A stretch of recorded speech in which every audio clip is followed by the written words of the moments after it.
session on Black history. We plan to have at least 8 recorded sessions dealing with Black history. Now, this is way up in the month. This is what Valentine's Day already passed. So, but our next programs, our next 8 programs, will be dealing with what we call Black and Islamic history. And so we're happy tonight to be here to bring you a little bit about what we've been dealing with here in America.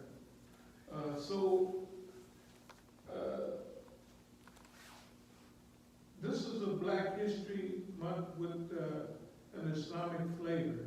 In other words, all throughout these 8 videos, we'll be carrying a Black flavor blended with an Islamic flavor, because that's basically where we're at right now.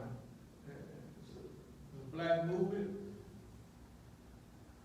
Black movement transferred like it should have been to Islam, and that's where we are today. So our vocabulary will deal with those subjects. Now remember, we talked about some subjects before. We talked about anticipation. Does anybody remember that? Anticipation means that you are, in fact, As-Sabiqun deals with anticipation, right? As-Sabiqun, the first rank. Sabiq, to go out first, to win in the race, to face the challenge, right? To carry the ball. That's what As-Sabiqun do. And As-Sabiqun is the first rank. As-Sabiqun al-Awwalun. They are the first rank. Okay? They're ones that lead the way. Sometimes they're the ones that have to find the way too. They not only just lead the way, but in order for them to lead the way, they have to know what the way is. So we in America, we bumped around through freedom riders, through liberation theology, through Black nationalism, through literally everything you could imagine. But one thing that we never talked about, we have here talked about, but we did not talk about economic Black nationalism that much. So our next few programs will be steeped in or associated with economic Black nationalism. They used to call it divine freedom. In other words, one thing Malcolm always believed in was Black liberation, but he had a heavy emphasis on being economically independent. Later on, by 1968, when Martin Luther King moved to Chicago, what was the cornerstone of why he moved? Economics. Black liberation via, economic prosperity. So, either at the very beginning or at the end, sooner or later, our leaders realized that one of the cornerstones of freedom is having some economic freedom. So, as we move forward, we're going to talk a little bit about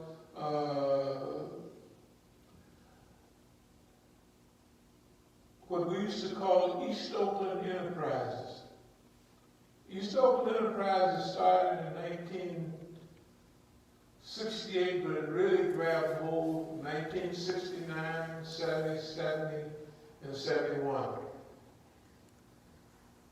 East Oakland Enterprises was the idea behind East Oakland Enterprises was economic independence. Black people controlling their own environment, managing their own environment. Black people having enough money to acquire property, to administer their own affairs. So this was early along in the game. This was right at the top of physical challenges of the government. Now, I want everybody to realize that early along, we got the idea that, I don't know, do y'all remember the pictures I showed you of the Negro in a nice suit, white suit with black, with mink hat and all that? Does anybody remember that? And next to it, I had the picture of a Negro, the same Negro, with a stingy brim, with that Black Panther look. With that Black Panther look. Does anybody remember that? Okay. I should have brought it with me. But there's something very important about that. If I can find it, that had to do with the change of ideas. Well, at least one thing we got right here, we got a nice ride. This is Stretch Edward. That's a Broham, a Fleetwood Broham. But when you stretch it, like stretch limousine, they call it the Edgewood. So you know how slick they are with niggas. You mean I got the edge on other niggas? That's something. Yeah, boy, it's pitiful. Now they charge you a little money, but this is the Edgewood. Now don't think nothing about it. This ride here got 11 channels, got a phone, and you see that little antenna back there. It's not one of the phony ones. Like niggas used to drive with TV antennas. We didn't have no TV antenna in here. We got 11 channels on the telephone, and you can see this boy sitting kind of low in the back. Even the air ride had a hard time lifting it up because the telephone unit weighed 300 pounds. Can you take a little bit of the vibration? Is it a lot of vibration in here, or is this right? Yeah, it's having a little bit of trouble picking up the sound. I tried to turn it up just a little bit. Okay. Well, anyway, so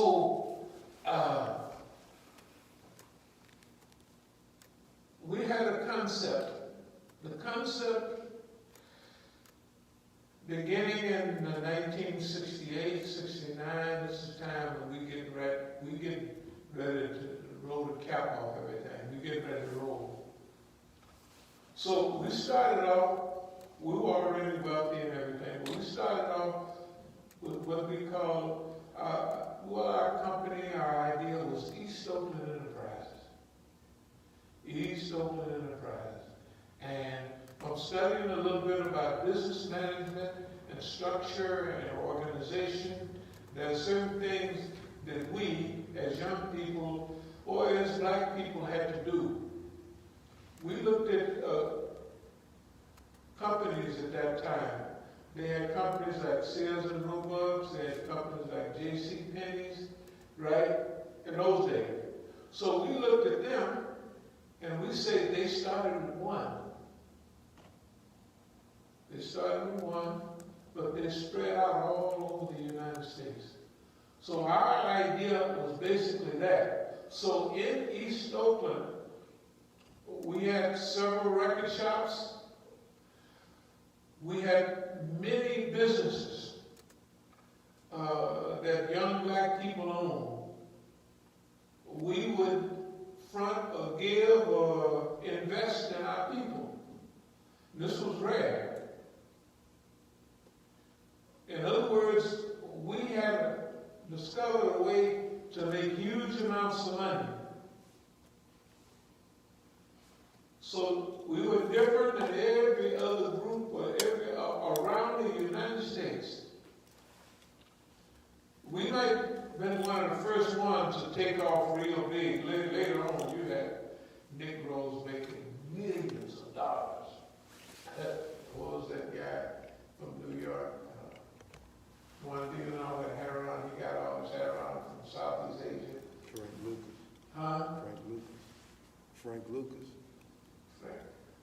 Now, you know, if you say $1 million a day or more, that'll shock people. That Negro was making, he was getting pure heroin from Southeast Asia. And now you gotta remember the byline, Chiang Kai-shek, CIA, heroin, right? From Southeast Asia. Who was running the heroin market? Everybody knows. The descendants of Chiang Kai-shek, the runaway leader of China. And he had, in the Golden Triangle and all that area, he got his people hooked up. How did they get it back? First of all, they had the people produce 100% heroin. I don't know if anybody knows how powerful 100% heroin is. When you get heroin on the street, you shoot it in your arm, it's probably 5%. In other words, if you got a dollar with 20 nickels, 20 nickels in a dollar, you got out of those 20 nickels, you cut it 20 times and you could take 1 kilo and make 20 out of it, and the percentage of that heroin would be 5%. Right? The percentage of heroin on the street, anywhere there and now, was between 3 and 6%. So if you had 5% heroin, you had it good. Now imagine it. Let's say he gave out super good heroin, 10%. That means he cut each kilo 10 times. And he had the best heroin. And he paid penalties per kilo. You've got to try to digest the money that turned out to be. So if they said in the movie that he made a day, $1 million a day in New York, he did. I consider myself poor because in Oakland I made $10,000 a day. Once I made $5,000 in one day, and I was so sad. My partner, he went and picked up all the money. So they said, "Man, what's wrong?" I said, "Shoot, we made $5,000 a day." In 1969, you know what you could buy in 1969 for $5,000? New car, right? New car. Look at it. Go back. Then you buy a new car. The new Chevrolet was $10,000, 2 days of work. Or 1 day of normal work, you could buy a brand new Cadillac. Cadillacs was big in those days. I was sitting there sad. They said, "Boss, what's wrong?" I said, "They ain't made no money. $5,000. You know, I wasn't sad or despondent, but anyway. So imagine if I was in New York. Now remember, Oakland is only 4 at that time. It was around 400,000 people in Oakland. New York has 7 or 8 million people, something like that. So they used to making $1 million. The city carries that weight, right? In my city, Oakland, if you made $5,000 a day, you was good. Well, probably we was the only one made that. I mean, there wasn't nobody else making that kind of money. So we was making $5,000, $10,000 a day, somewhere between that. And we invested that money in the community. call Oakland now. We invested that money in the community. We ourselves had, I don't even remember how many businesses, but we had record stores, we had businesses that you could get a bucket full of money. All you had to do was have a good idea business-wise, and you could have it. Not only that, we weren't the only one driving brand new cars. Guess who was driving? Everybody. You go back, you get on the phone, you can call Oakland and find out.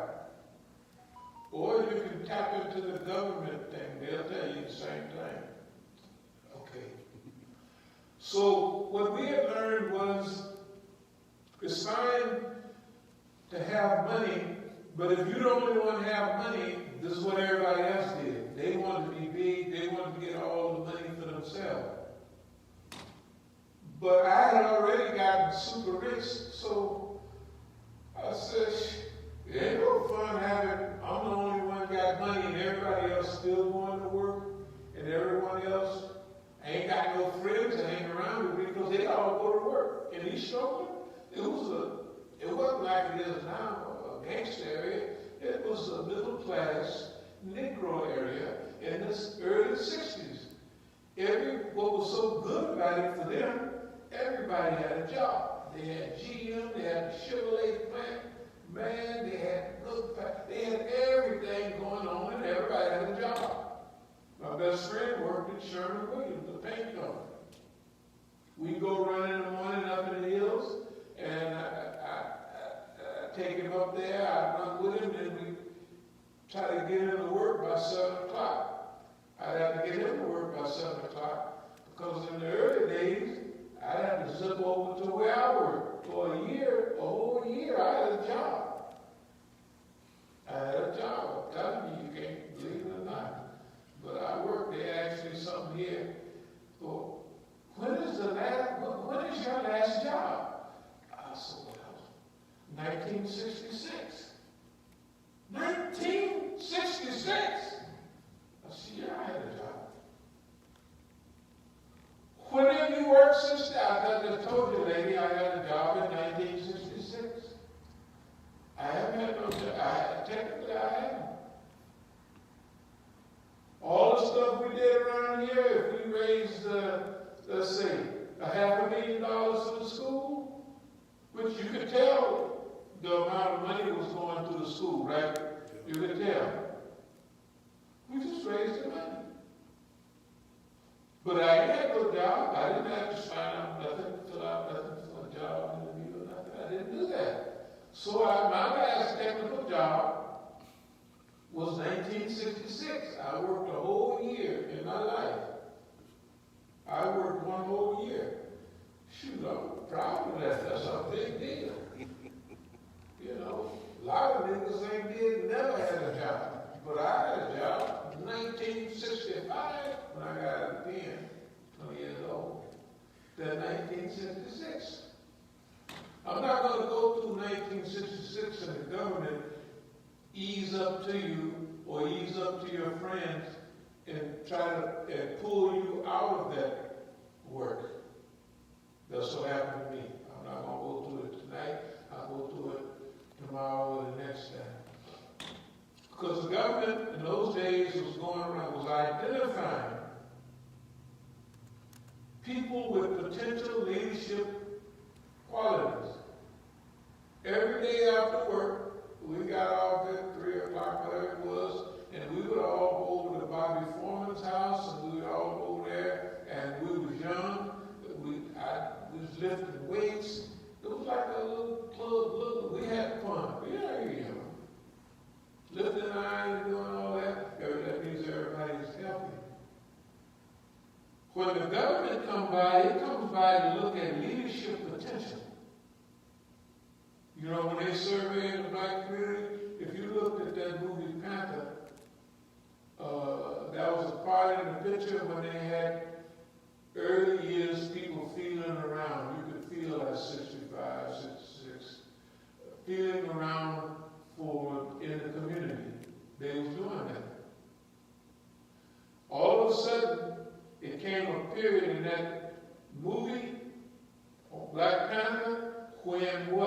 the FBI moved in and took over. Does anybody remember that period? The FBI comes in, took off all the curtains of the office of the local police department, and they took over. They did. Down in the basement in the Oakland Police Department, Oakland Police Department became the #1 city in America in expertise. Because the FBI came in and took over. That means the record keeping, that means the system, the methodology, the policy, all of that. Why? Because the Black Panther Party started in 1966 in Oakland. So by 1966 and a half, it was all, hey man, they was on us. But see, so how did we look? What did we look like? To them, it looked like a game with potential. We didn't get all working with iron, but to the boss man, we niggas got potential. So two of my friends, and I'll mention their name tonight because when I go out and talk to them, I've been hitting all George Cooper and Jesse Lee. George Cooper was my best friend since we was young. Anytime when I was down in South America and I had somebody that come see me, at first it was him. He would come, and within a few months, he was rich. South America, cocaine. I'm not saying he was doing cocaine or bringing it back or doing nothing like that. But he came down to see me, and 1 month when he got back here, he was rich.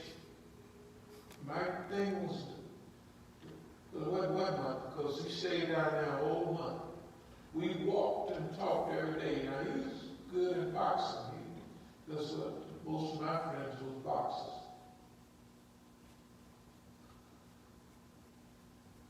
So when I was down there, by that time, I'm considered the one that's accumulated all the game.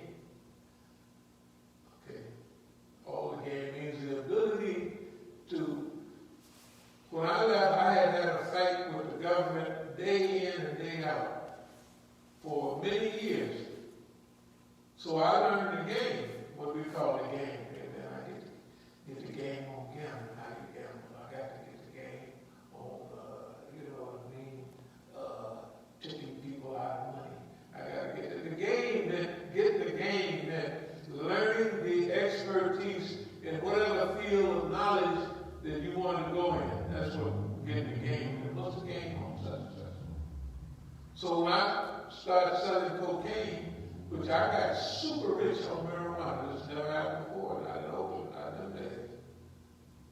Well, first of all, when I was going to the temple in those days, I didn't go to the temple in Oakland because it had a bad reputation. So I went to the temple in San Francisco. So, at first, we drive over there. The brothers would be smoking weed, and I didn't smoke weed or cigarette, nothing at that time, because I had certain habits. But I would be in the car, they would be in the car, I was doing what we used to call fishing. So I'd have all the brothers ride over with me to San Francisco. We'd ride across the bay. On the way, they would light up marijuana. Now I'm sure by the time I got there with the windows rolled up, that I'm just saying, I can imagine where I was. No, there ain't no way of getting around it. I didn't smoke it. But with the windows rolled up, riding all the way across the bridge, which is 8 miles, and then getting all the way over there, and you keep the windows rolled up just a little more. Then by the time we got to Temple, I mean, I was on the money, you know. Yeah, here I am. That's the way we did that every Sunday. We did that every Sunday, and I was more functional in San Francisco than I was in Oakland. Because Oakland had a bad reputation then, and it still has one now for the ministry. I'm not saying the ministry, the captain, heroin addicts. I will never say that. Oh, no, you'll never find me saying that even 30 years ago, the minister and the captain was both dope fiends. I wouldn't say that. That would be, it would be nice. So, I always went over to San Francisco. And in riding over there, I got how it was. But anyway,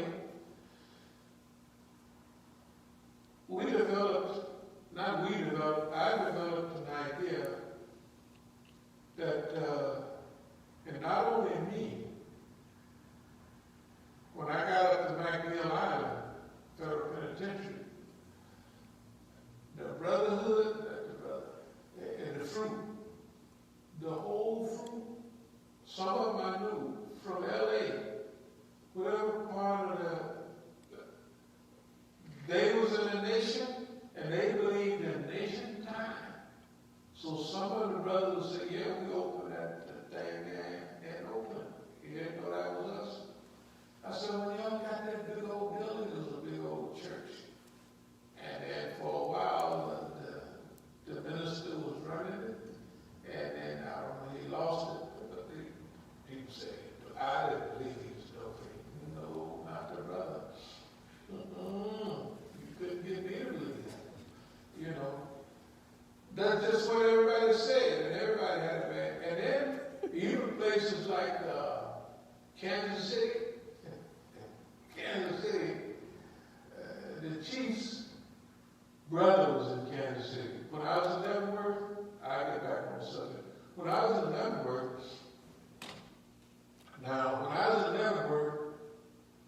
if you ever heard of Black Mafia and all that, from Philadelphia,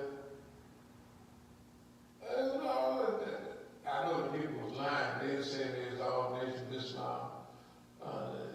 Jeremiah Shabazz, number 12, yeah, it was 11 or 12. This is in Philadelphia. They believed in black power too, but some kind of way people would be dropping dead a little too much around them.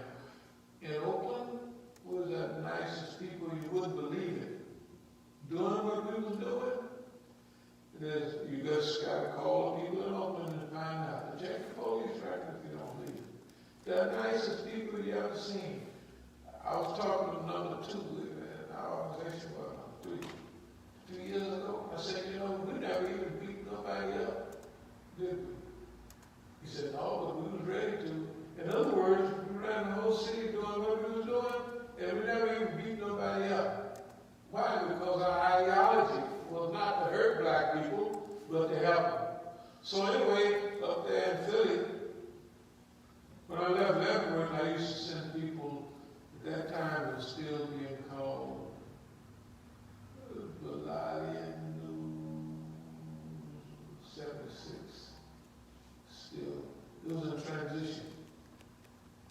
Anyway, I used to send the whole fruit, but it wasn't the whole fruit then, but it was changed to the fruit, from the fruit. So I used to send everybody the newspaper. I go down to the masjid and I get all the newspaper, took all the brother's number, roll it up, put a little tape around it and send it to everybody. So everybody got their own personal Melodian News, as you call it. Philadelphia was there. Good God Almighty. They was nice to the Muslims. Now, I read the record about Philadelphia, about Black Mafia, and I don't believe it. They say how terrible it was and how they was killing everybody. I don't believe it. But if you was a Muslim, boy, them guys was not, we was such nice friends. When I would hear the stuff, I said, I know these brothers ain't did that. And Kansas City, you gotta imagine, in Leavenworth, the fruit, the captain from Kansas City is there, the secretary is there, and the whole leadership of the fruit was there except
the fruit from the whole West Coast, they were nice guys.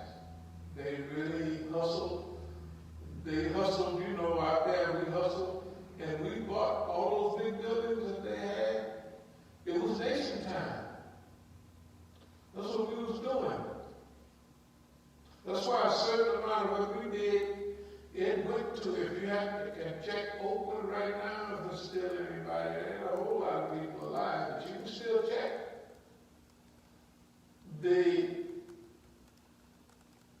The center in Oakland prospered under our administration. When we was there, it prospered. Everybody prospered, including whatever nation or whichever we want to call it. They had a big masjid. Not masjid. They had a big temple. Baptist right down the street became a big church. The Means Church right down the street from where we are.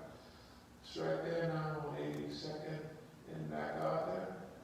The masjid is on 82nd, so there next to Castle on High School, which is 8700 block, a few blocks. Right from us, we can store a rock right now from our masjid to where that church is. That church, the brothers out in the street believed in nation time, so they acquired this big property for, this is what I'm saying, they're telling the tale here, for the masjid, for the temple. And I understood all of this. But when I got to McNeil Island, to all the brothers like me that was arrested, and each one of us was telling me, yeah, man, I did this and that for the temple. And I said, my goodness. So a lot of that rapid growth that you will see during a certain period of the late 60s and the mid and late 60s, they said, the government said there was some gangster element. They said there was some people that was part of that group that had a criminal element, and they made so much money criminally, and they gave it to the nation to build the nation. And then after they left,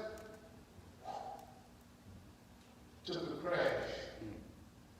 I'm not saying it really did take a crash, but that was a period. Okay.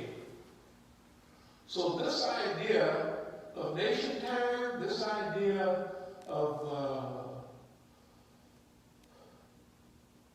black nationalism, when black people should control everything that come in and go out of their community. That includes, at that time, drugs. So the white man couldn't deal nothing in our community, but we had to deal it. Therefore, we had, if you cut boss man off, or boss man junior, off on the outside of your community, you can't put nothing in here. You can give it to me, I'll take care of it. And we want it good. Therefore, for those that were community-minded, remember, you use the ethics and the morals that you have at the time that you're doing whatever you do. The ethics and the morals was this, that there was all kinds of statements in those days, green power, this power, that power, black power, but you might have believed, and you might have looked at American history and you might have said, the white man didn't get rich by selling apples on the corner. He got rich through gangsters. And at that time, we had looked at our Italians, and we said, my goodness, from 1920 to 1932, when that prohibition was over, our Italians was big, and they knocked over Jewish gangsters, Bugs Moran, them, Irish, and all that stuff you see on the It was a fight over that money and it was big. And the Italians had it.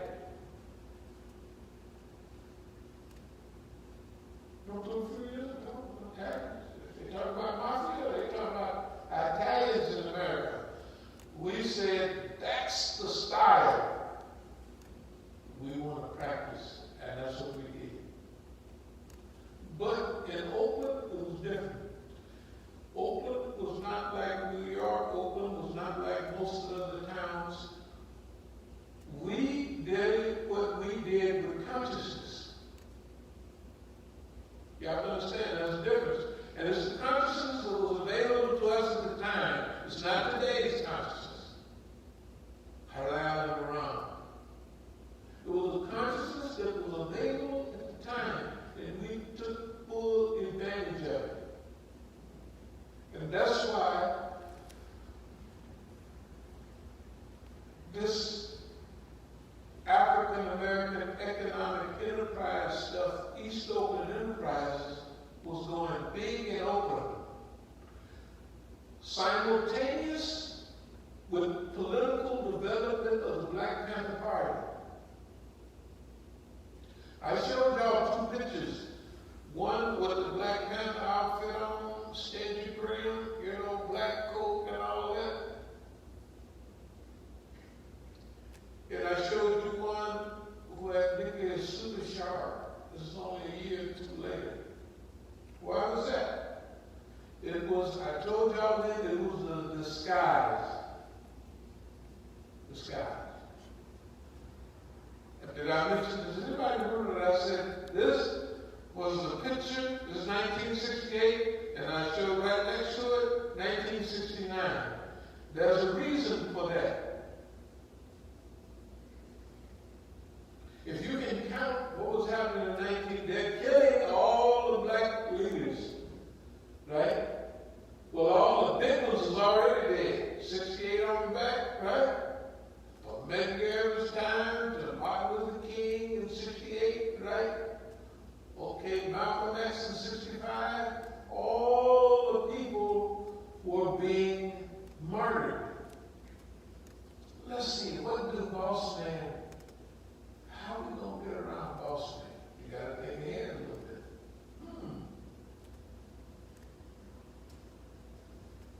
Well, Boss Man don't expect nothing out of these slick talking, big talking Negroes, right? The gangster Negroes, the hustler Negroes, the pimps, he wasn't thinking none of them was going to feed the black movement. Why? Because they ain't even thinking about it. Right?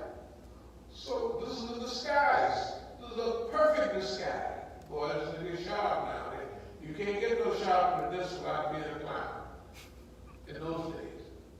Now, this is pre-Superfly, pre-all of them people by years. And this is sharp as a nigga can get without being a clown. I got another suit kind of like that, and I said, I think I look kind of like Howdy Doody or somebody. But this is sharp. Big hat, big coat, and all those big accessories. Right? That's a perfect disguise. And this got mink in it too. All the seats got mink in it. So you sat on mink. Boss man, do you think the white man is going to think that the nigga dressed like this is going to do something black? Absolutely not. He's going to ride up and down the street talking out the side of his mouth and having a wonderful time. But he's going to get all the attention of everybody because you pull out in those days one of these things. Where's one car? That's a good car. See, now everybody got a car, but in those days we was 15 years from the country, barefooted. And the whole big cotton wagons 15 years before, and that's what it was. You got to imagine 15 years before, everybody in Oakland let's give it a good number. 20 years before this, everybody was in Arkansas, Mississippi, and all them places. In one-horse house shacks, old pumps to get your water, overalls, and picking cotton. That's where we was from. Not only that, but everybody here too. Everybody here knows from Carolina. This is over Carolina somewhere. Yeah, we from Carolina. Y'all got anywhere else? Oh, to Georgia, you know. Well, good for you. One or two people everybody else. I don't want to change the subject. When I first got to D.C. at 89, they would be looking for a nigga, which they was always looking for. You remember the crime rate in D.C. in 89? Good God Almighty, even I was shocked. And whenever they wanted to find Johnny Boy or Knucklehead, they go to a town down in Carolina, right? Remember that? So-and-so was picked up. I said, wait a minute. Now, when I run off, I run to Algeria. I didn't run to Arkansas.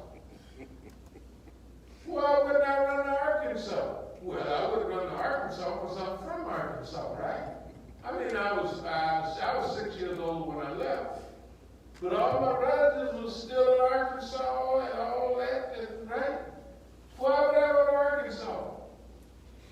I never even thought of going to Arkansas. But the Negroes here, they got 6 murder beats. They just shot everybody up and down the street, right? Dragging them down the street. And they go down to South Carolina, where they from. They hide South. I said, wait a minute. And I kept hearing on the news, oh, didn't you hear it on the news? Oh, every day. I said, I don't believe it. It's still going on, man. It's still going, they're going down there. Today, they're shooting 5 people. Brrr. Okay, let me get away. He goes, what town they from? The police was having, I bet they was laughing. What town is this nigga from? Right? His auntie lived down there, his grandma was still there. They go down there and pick the nigga up. Or they just tell the police, when you go by such an address and pick this nigga up. It was sad. I mean, I'm talking about every day. It ain't like once in a blue moon. Anyway, I'm going to try to speed up a little bit because the programs that we're really having, let's get back to our African American history orientated. And so we want to have 8 programs. We want to distribute 8 CDs, DVDs. We're going to make a package out of all of these, and we're going to distribute them. And the purpose will be, we'll give them away free if somebody wants. That's what we're going to distribute. That's what's coming up right away. Right after we get our DVDs, then we will. We could frame some of them that we have now because we got DVDs stacked up to the roof, and we can just look at the subject. But we want a new package because we want to incorporate the new information that we have from now. We want to go from down the day all the way back to covering this period of, let's call it Black history. We will incorporate a little bit of very ancient Black history, but we want to deal with this period.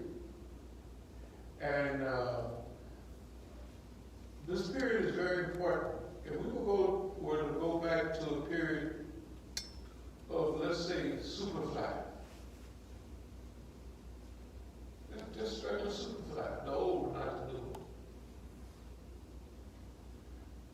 When I was overseas, by that time I was down in Columbia, so the newspaper, New York Times would come down there, one day later, and I would get the New York Times,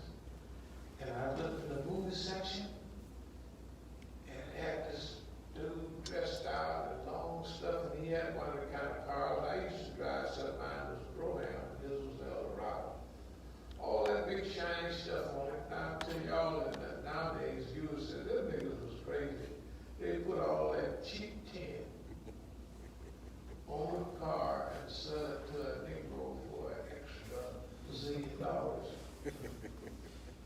Well, I got lucky. I took mine and had it down to Hollywood and had them fix up cars, you know, so they just fixed mine up for $500 billion, not $5 trillion like the other niggas.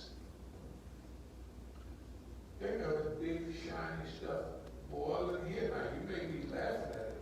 When we come back and drove from LA and the people saw it, they were rolling in the street. Boy, that was big. It was big, you know, in those days. And so, but it was a wonderful distraction.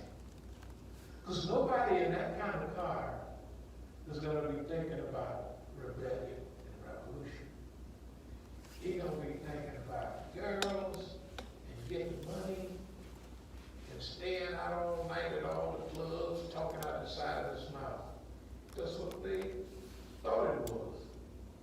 Therefore, that's what they followed. That's why it was a diversion. Now, very seldom can you do a diversion and you like the diversion too. You enjoy the diversion, you know. But we had learned by that time, 68 was a dangerous year. Boy, they was knocking Negroes over like flies.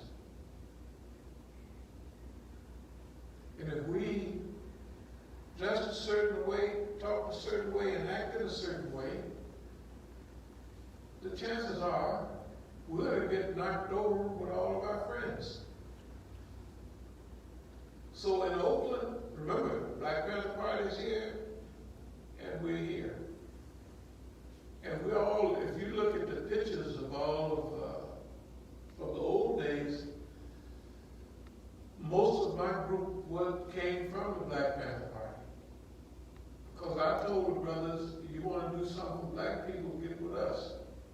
And they did, and they found out they was having money, and they could help, and we could support the party. You got to remember now. Big money for the party, just like when we went to Algeria, you can call Pete O'Neill, call him right now and ask him. Call As-Sabiqun nigga. That's what we did. We actually did that, and everybody knows that. But then there was another catch. We said, if you want to have a lot of bullets and bombs and what have you, you have to have money. They said, that's right. And so I said, I have an idea about how we could do this. They said, what's the idea? I said, well, da-da-da-da-da. They said, we can't do that because it's against our principles. Okay. It was against their principles, but it wasn't against their practice. Because the Negroes was going down to the Rue de Douche Mourad every day buying hashish and everything they could get their hands on. In morality, in Algeria, they put the Negroes out. The main reason, and I was talking to Pete O'Neill in Tanzania. Here it is right here. Where is that? He said PUSSY got us put out of Algeria. Why?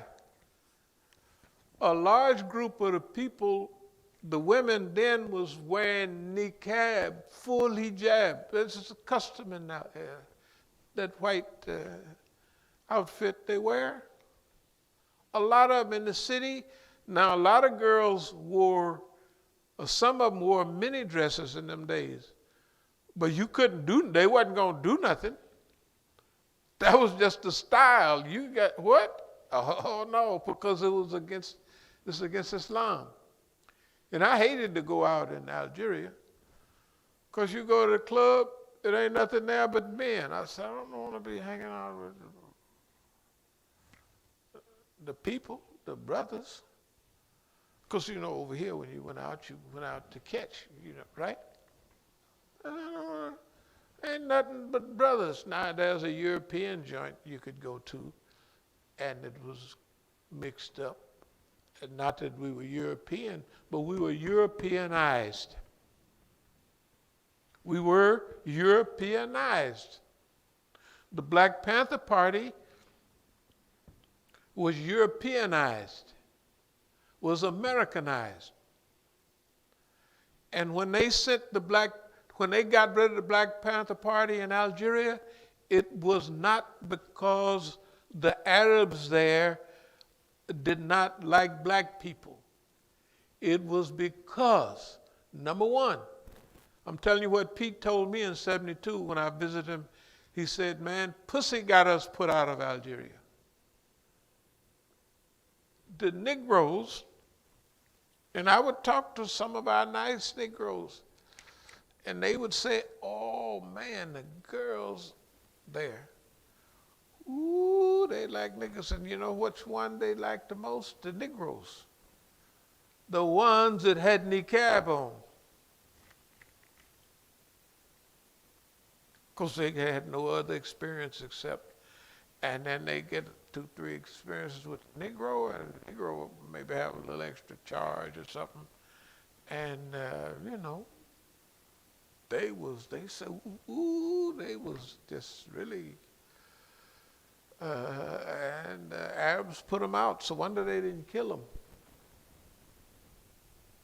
Yeah, I'm just telling you what I was told and what I saw and what I was dealing with. I wasn't celibate there, so I kind of got an idea of what was going on. Wherever the Negro went, in our meeting that we had in Algeria at that time, it was probably '71, and I was explaining how we could get wealthy and how the idea was we get big and we come back and we get rid of the white man in America. That was my idea, and that's the idea they was giving, that they were in exile. Probably, maybe it never crossed their mind. But anyway, that was my idea. Remember when I got there, I'm full revolutionary now, and they sent back, they took my picture, I got my ID card, and they sent back to Oakland. Who is this? And Pete told me, because he was head of security at that time, he said, what we got back from Oakland was that you were, what did they say? You were something or other in your own time. A legend in your own time, which was true. Legend in your own time. Okay, so now, I told them that in '71. They said, well, we can't do that because it's against our principles and all of that. I said, okay. I said, forget about the niggas every day trying to take me down there. Now, when I come there, I'm ready for revolution. So me and Sekou would be out on where I live way outside of town on the beach. So I'd go out there, we'd be running all day or playing basketball to be in shape. Nobody out of everybody in Algeria, nobody did nothing that had conditioning like we're gonna go back and do something. If they did, they'd have to have a wheelbarrow. They'd sit in the wheelbarrow, somebody push them back to do it. Right? I'm telling you, you can, Sekou is still here now. You can call him and ask him, did we play basketball every day, me and him? I'm not saying I won 90% of the time or nothing like that. I'm not saying that I would win the ball games all the time. Of course, that's what you would think that, but that's not necessarily true. So, what's the name? Got Kwame Nkrumah had a press secretary. His press secretary, you can look in Malcolm's book, Kofi Bashar. I found out 15 years ago that he was still alive. He was out in California. I'll think of the name of the city in a little while. Because at a funeral I gave a talk and I used to talk about Africa, and so the guy asked me, what part of Africa were you at? Another preacher at Allen Temple. He was our church, the family's church. I said, I was in Ghana. He said, he said, so I mentioned Kofi Bashar. He said, I know him. He's up here. He's down in, it's a city on the beach. I'll think of it in a minute. In Southern California. He gave me the number and everything, 805 number. I never called him. But anyway, I used to live with him because when I was in Algeria, I was living in a big hotel out on the beach. And so he came by after I met him and he said, you should come live with me because you're using up a lot of money. And then I was looking at it like just $20 a day or something. But to them, that was a lot of money. So I moved in with him. And anyway, imagine living in Africa and a lot of the people from this brother, he was Kwame Nkrumah's press secretary. That means he could talk real good. And I used to sit there all day with my mouth wide open. He's teaching me about Africa. Remember, I don't know, I just came from here. I don't know nothing about the continent, nor the movements. And he is teaching me and sounding good doing it. A press secretary. And I'm sitting there with my eyes wide open. And I'm learning about Africa, the parts that are liberated, that are not. I'm learning about Angola, and I'm learning about all them places. I'm learning about Africa from the first country that was liberated. In Africa, Kwame Nkrumah in 57, they're the first country that's liberated. But now they're out. In Africa, they have a thing. If you're in, you're in. And if you're out, you're out. That means if Idi Amin is in 72 and 73, when they kick him out, he got to go and all the people around him got to go. If not, half the tribe. That's the way they do over there. You know, they do it here too, but it's a little different. So anyway, living there, being around that environment, I got a letter of recommendation from the brother. And he gave me a letter of recommendation to, what's the brother that was real friendly with Malcolm? From Tanzania. Let me think his name a minute. No, Julius Nyeri was but it was a big minister there.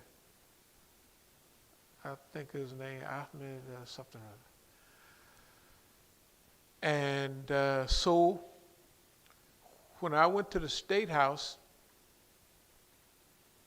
I showed him my passport and I gave him my information, you know, because you want to stay there. I said, I'm not going to do nothing here. This is my passport, and this is me. So perfect. And so I was doing that because I'm in this country and I want to be.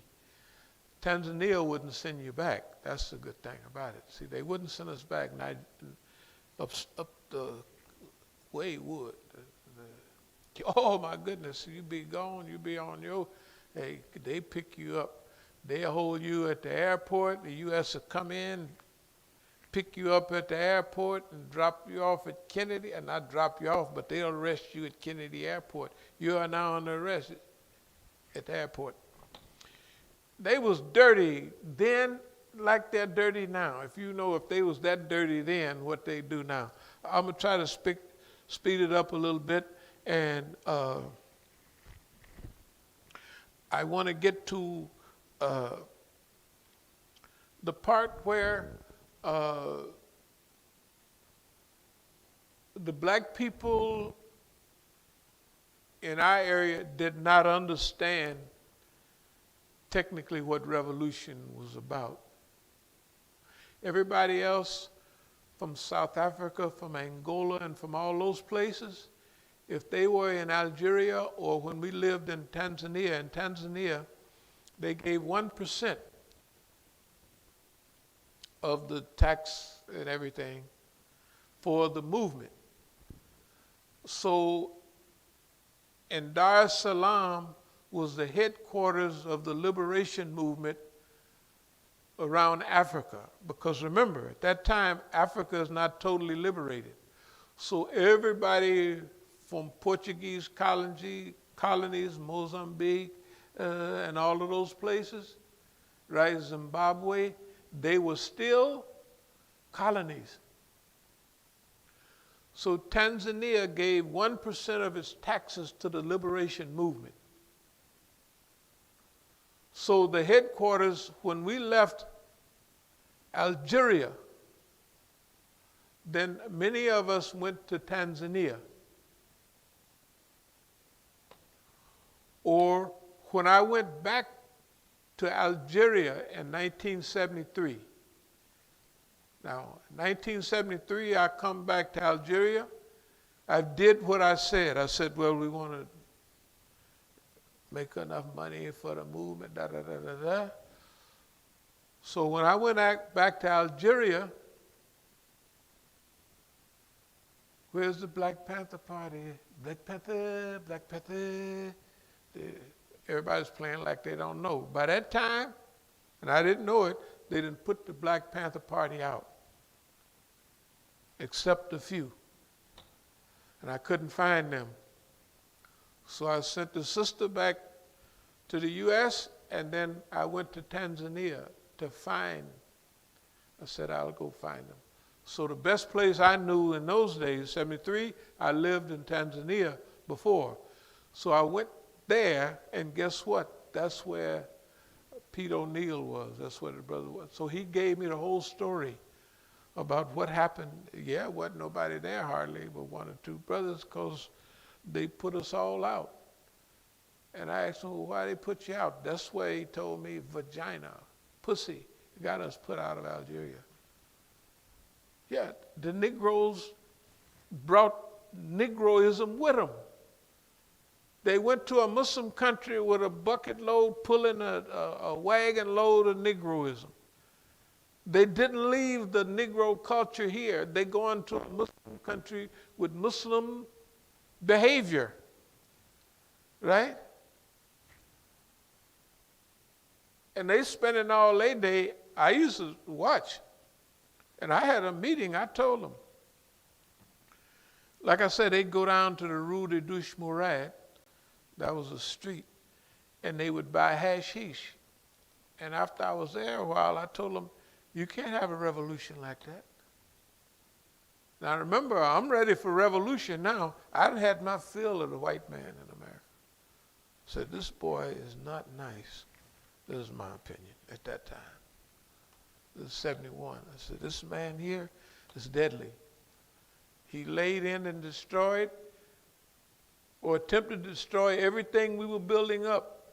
By that time, man, in 69, 70, 71, all the black business, all the youth in Oakland, see, you hear about black nationalism and the Black Panther Party, they don't tell you about East Oakland Enterprises. They don't tell you about it. That's why we got to tell you about it. But everybody knew about East Oakland Enterprises. Black people that could, we call it East Oakland Enterprises because most of Oakland is East Oakland, from 1st Avenue to 105th. The other area where down 7th Street and out in West Oakland and North Oakland only went up to 63rd Street, right, and a small little section. And East Oakland went from 1st Avenue all the way out to 105th, including from the estuary, that's down in Alameda, all the way up to the hills in Oakland. All that was East Oakland. That was the mistake everybody made. In the old days, all the hustling and all that happened in West Oakland. and North Oakland. And the clubs were either in West Oakland or North Oakland. We didn't have any clubs in East Oakland. All that area. We were the working people, all the working people, that had jobs. The squares, they used to call it. The squares was out in East Oakland. They left that as a virgin territory. That's why when we got big, we got so big so fast that we knocked when we looked around at everybody, we was so big and so tough and so there, where these niggas come from? So all of it, basically, Oakland was ours. So we call it, we knocked Oakland, just like that, mean you take it over. We knocked Oakland. We come from East Oakland, we knocked Oakland, including West Oakland and North Oakland, and we just knocked it out of the way. Very simple, very easy. It wasn't even no trouble.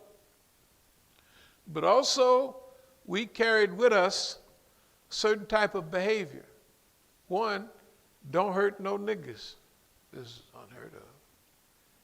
It has no thing on record where we done hurt somebody else or killed somebody else or even beat up a nigga.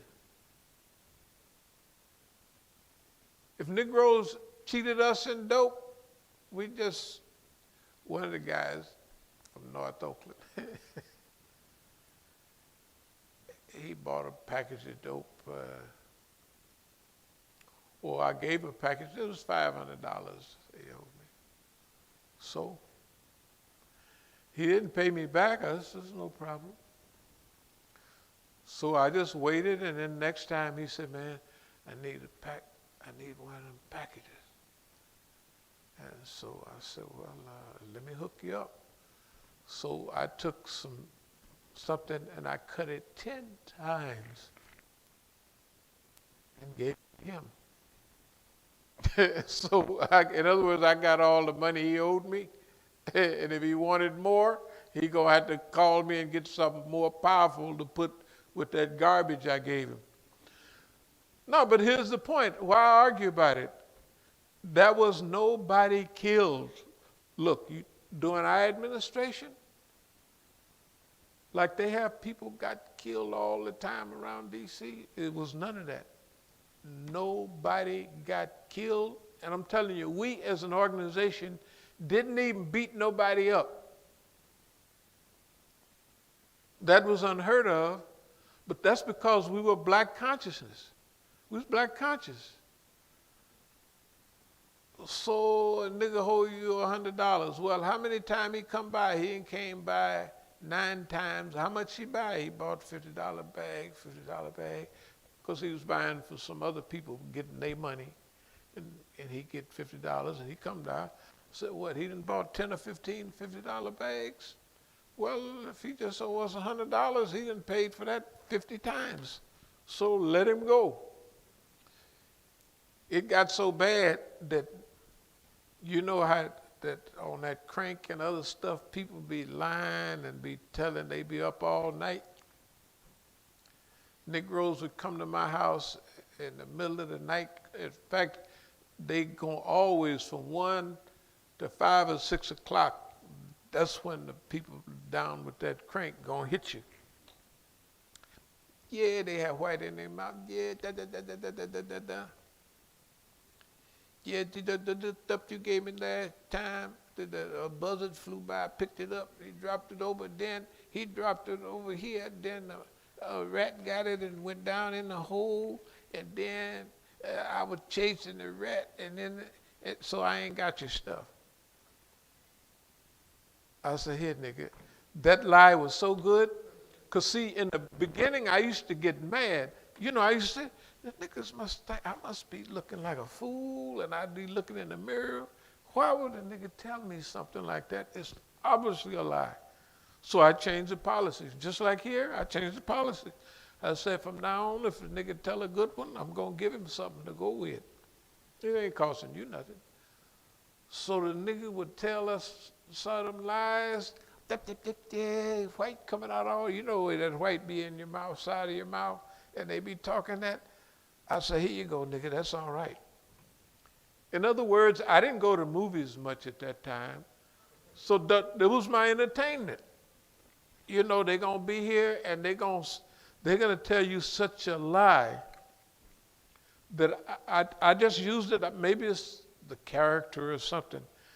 I say instead of hurting people, other people would shoot each other, be burning each other up. I said, man, why would y'all, you know, in Oakland after modern times, in the 80s and 90s, they was setting each other on fire.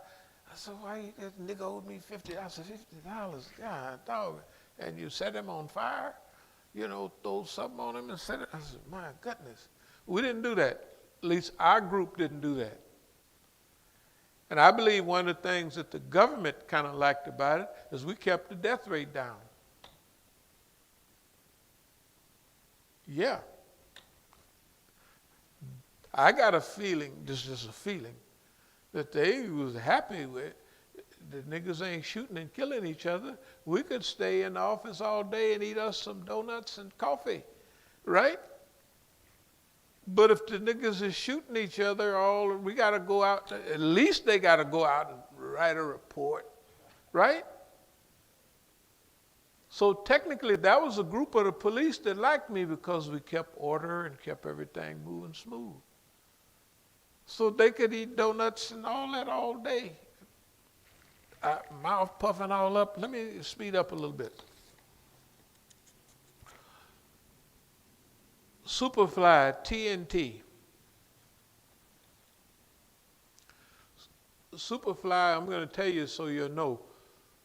Superfly was a movie, I don't know where Gordon, whatever his name was, got that, why he wrote that thing, but that was technically about me. Now you remember the byline. Superfly is about a Negro that wanted to be big and drug. He gets to be big, and then he wants to quit. I had enough money, so I quit. Nobody wants him to quit, right?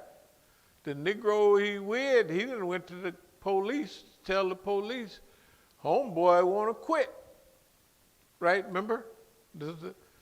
So the police, you want to quit, man, getting all this money, you taking all the money dope they can steal from everybody else, giving it to Superfly.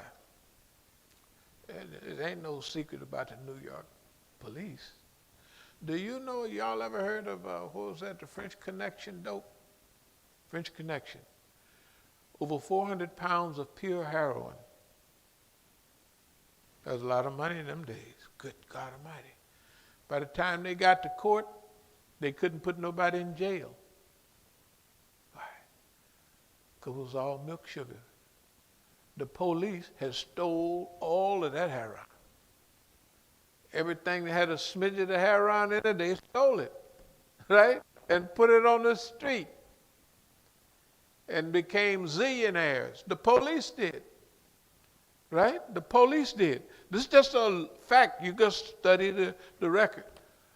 Because when they going before the jury, they said, well, what's the purity of that heroin? And they checked the purity, they said milk sugar. Right? It ain't nothing, it ain't no heroin here. They couldn't even do nothing with the people because the police stole all the pure heroin. Okay, now, New York. Superfly wants to quit. He can't quit. He had to hassle with all the white folks. And so, finally, Superfly gets away. And remember the movie, he gets away with $150,000. Why do I remember $150,000? Because that's how much money I got away with. Not all what everybody owed me, what I got running all around, but I run off. In 1971, I had hid or with me $150,000. That's like 1.5 million now. It's 10 times more. So I went to East Africa, and I helped the brothers. You can just check, get your number and check out all the people. Yes, with the money I left with, I helped the movement. But I helped it before while I was there. Remember East Oakland Enterprises? Any black wanted a business, well, how much is it going to cost? And we would front them the money, and they go and make their business. That's what we did. That's the reason we did what we did. That's different from other people. Other people wanted to get money only for themselves. What happened to us was, I don't want to tell it, like it really is, after I got so much money, all of my friends were still working on a job. Basically, I was lonely, to tell you the truth. I drove one of my friends one day, he happened to be off, worked at Sherman-Williams, and we went over to San Francisco and went around, 3 Bridges ride. He said, do you do this every day? Just go places and do stuff. I said, yeah, this is what I do every day. And he was on a job every day. And he was with me one day, he said, you mean? Because if you're on a job, you locked into that job and you got to go home and rest and go back to work, right? So he was riding with me in a pretty Cadillac all over to San Francisco, all here.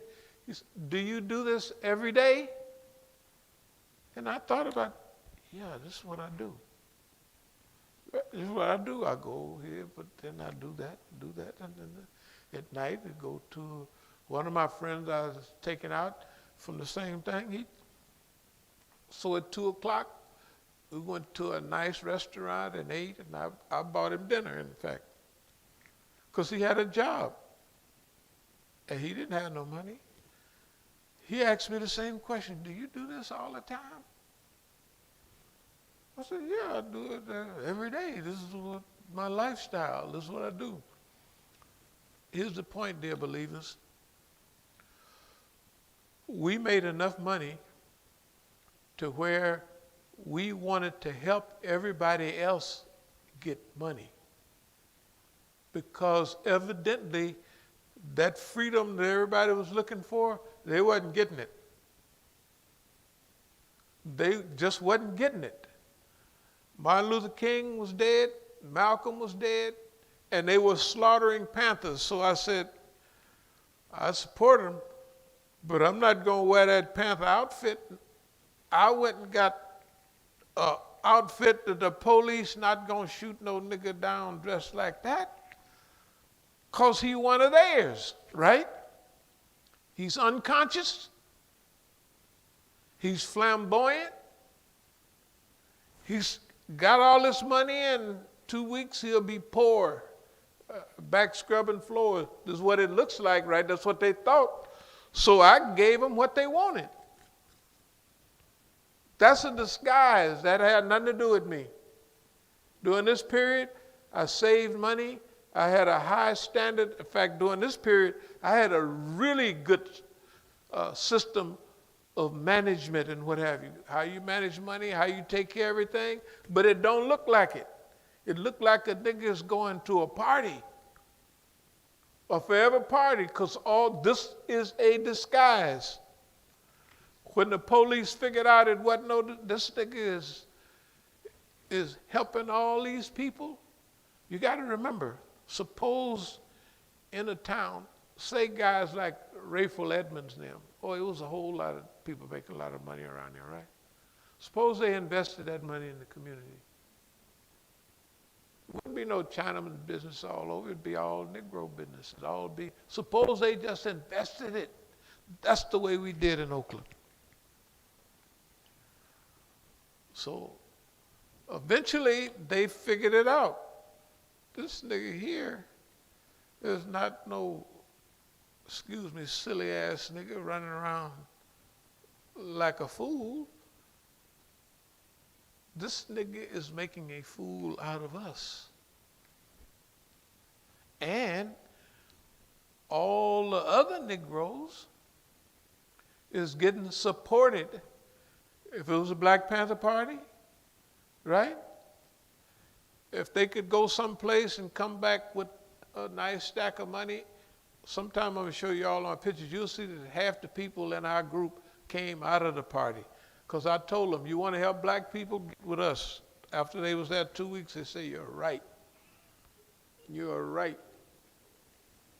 No, you're right. One of my partners, a young guy, said, you want to drive Cadillac? He's coming by, buying a little smoke all the time. I say, you want to drive Cadillacs, nigga? He said, yes, sir. He said, yes, sir. I was 21. He was 17, 18, so it wasn't. But I guess I seemed old. After a while, he's driving Cadillacs and happy as he could be. I said, nigga, you happy? Yes, sir. Happy as I can be. He said, you can can my smile and send it around. Here's what I'm trying to say. It come from, sometimes you get a blessing, and if you blessed to get everything that you kind of need or want, you want everybody else to have it. That's rare. That's rare. Other people, when they get big, the big niggas, they want to get bigger. In fact, they want to get bigger and bigger. They don't want you to get nothing. But I'd go down to L.A. and I'd tell, I had a few girlfriends down there, not sexual friends, but friends. I say, y'all want to go up to Paradise? That's what we was calling Oakland then. Come on up to Paradise. I'd take them to clubs and take them out. All the other friends that I would have, there was girls. Since I was married, I had a lot of friends, but they wasn't sexual friends. So I'd take them out on the weekend. Man, I'd take them out on the weekend, and they go and they see the Temptations. They see everybody. They loved it. And because they were friends of mine. I didn't do like the other niggas. They'd go get high yellow women and green-eyed women, you know, when they got big money. I kept my friends, the same ones that we was slugging around with holes in our shoes. Those are the ones who was with me at the end. Up until they just started passing away, I think, I think all of, except my ex-wife, they're all, they've all passed away. But they lived a good life. In Oakland right now, if you would have went there a few years ago, that's all they talked about was that life then. I said, that's 50 years ago. You got to get out of that. That was the life. That was the high point of their life. In fact, for a lot of that city, that was a high point of many people's life. You know, when they talk about the golden age or the great period, you know what I mean? Well, because they didn't accept Islam and they didn't follow through with this process. But let me go on, I'm going to try to speed up. So, Masjid al-Islam now is in a new stage. It's in a new stage, and this new stage, we're fighting boss man. This is a second stage of discombobulation. First stage, not long ago. Boss man is really discombobulated now, tell the truth. He discombobulated, and he don't know where he's going or what he's doing. This is not fake. Part of what you see on the news is true. The Democrats won't do this, the Republicans won't do that. They discombobulated. And Don and just got off in whatever it was, the Senate didn't let him off. Don't worry about it. They're going to keep the fight going. They're going to try to get him in the civil court somewhere. Yeah, they ain't going to lay down and let him go. No, they're going to try to get him.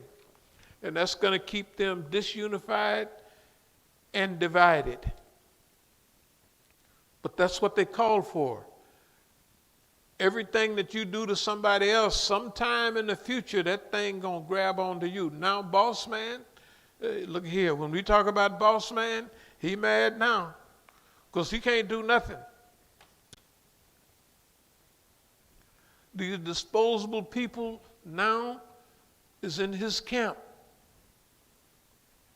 He can't keep nothing together. All of this we talked about before, but it's clear to now. So our Justice League, like the kids, I used to talk to them about Power Rangers. I said, the Power Rangers, what they do, they morph up. When they got to fight the big monster, they morph up, right? They get blowed all up so they just like him. I said, now, boss man been messing with us all these years. I said, he didn't come down, now we done morphed up with him. And ain't nothing he can do with us because he's been dealing with us for decades, and we've been watching him and listening to him and smelling him and playing along with him all along.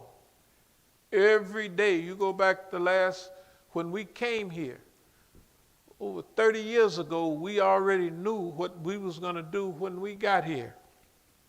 We said we're going to watch, first we're going to watch is all the Negroes that was working for Iran, but they was with boss man. So first thing we did was just lay dead.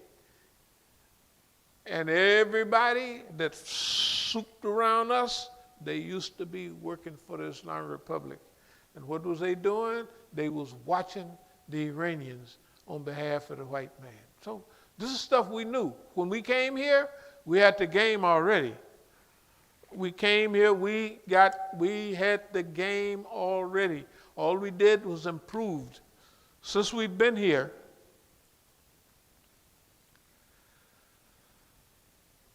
we've had to adjust. And what have we adjusted to? We adjusted to tricking the white man. All the people surrounding us was what we call high school Negroes. They were high school Negroes. You could not improve them over high school because that's what they was. That's what they was then, that's what they was now. Whether it's Abdul Malik, I want you to just look at him. Abdul Malik, As-Sabiqun al-Awwalun. People inviting from all throughout northern and southern California, right? From all the universities, San Jose, LA, everywhere, right? He was with them, but he was not with us. He carried the title of Amir. And he rolled right along. He never invited us to any of those big programs. When they had big programs like at Berkeley, the head of MSA came from here and went to, or wherever he was, he went to a program in Berkeley. Abdul Malik spoke, all the other students spoke, but that guy from the MSA was mad at me because he thought I was organizing all of that against the modern MSA. And they did it, and they blamed it on me. And I knew what they was doing, but I didn't say nothing. Don't worry about it. When you got a long-range strategy, you don't reply like right now. We don't reply to everything boss man do to us. We never did. So we always considered Abdul Malik, Sister Bahia down there at my house, all the people that was teaching in this school, and I say all of the teachers that was teaching in this school was part of the police department. Yes, they was. You can say what you want. I'm just telling you what I know. Why? Because I tested them. It was a wonderful school. Do you know our school produced, man, Look at everybody goes to the university. It's not little teenager university. And now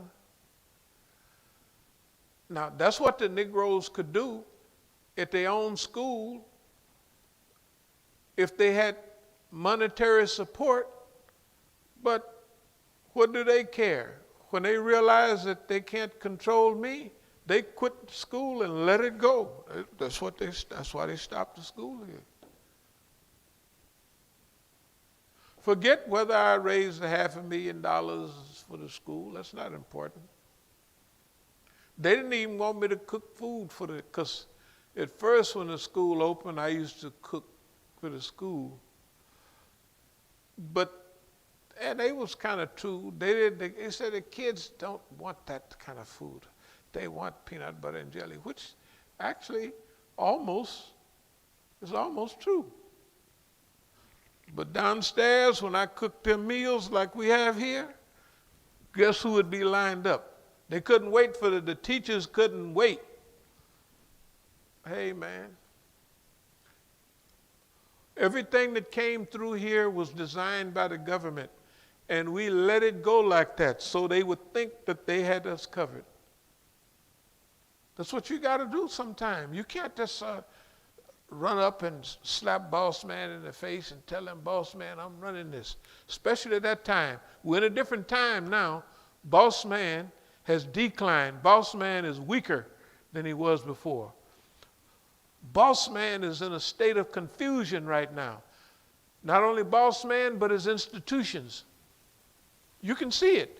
He is in confusion right now. Don't let him fool you to think he got it covered. He's in confusion. The world looks like at boss man, you could have did a better job, man. Why you just let it go? We was with you. All of the people that was with boss man, they was praying for him. You could remember Kishu Mubabani saying stuff in his lecture. We want boss man to be better, man. We don't want you to fall down like that. Now that was a while back. Now, he done slipped and fell on his face. You have to understand what just happened. Don pulled the rug out from under America. White folks attacked Congress. White folks attacked Congress, the citadel of democracy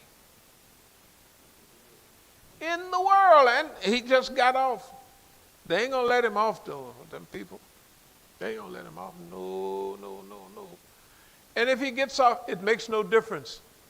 What's done already happened, America has lost its moral and ethical position. It never was in a moral position what he did to blacks, Indians, but the world accepted him as the leader of the free world. He's not the leader of the free world no more. Boss man is discombobulated. Discombobulated is just like if you're in the ring and you get your eyes so puffed up you can't see where you throw a punch, and your body is discoordinated. That's called you discombobulated. You are not a uniform being. You are not a focused being. You are not carrying out your mission. Why? Because discombobulated, disorganized, disunified. The arm will not follow what the brain says. The legs will not follow what the brain says. The whole body is discoordinated and disunited. That's the way the United States of America is. And we told everybody about that all along. We've been preaching that since the day we've been here, right? And now we're going to try to show the people a way out. Not only a way out for times of sanity, but we're going to show them how you can overcome boss man even if he done operated on your brain, right? And he's sitting up in your brain doing what he want to do in your brain. You can teach the Negro how to overcome him. That's what we're doing right now. Yeah.